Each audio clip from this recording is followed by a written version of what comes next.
आमना एक आर्टिस्ट थी जो तस्वीरें बनाती और गैलरी में बेचती थी। एक दिन उसे पुरानी मार्केट से एक आईना मिला, पुराना गर्दालूद, लेकिन दिल को कुछ अजीब सा भाया। उसने वो आईना अपने स्टूडियो में लगा दिया। तब से अजीब बातें होने लगी। जब भी वो आईने में देखती उसका अक्स नॉर्मल नहीं होता। कभी वो मुस्कुरा रहा होता जबकि आमना खामोश होती।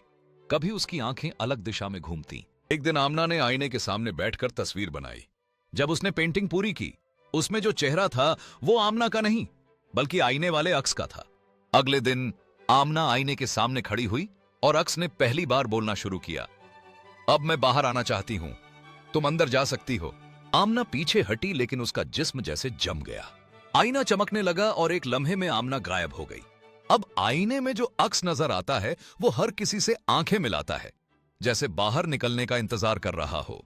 और जो स्टूडियो में लड़की तस्वीरें बना रही हैं वो आमना नहीं, कुछ और है।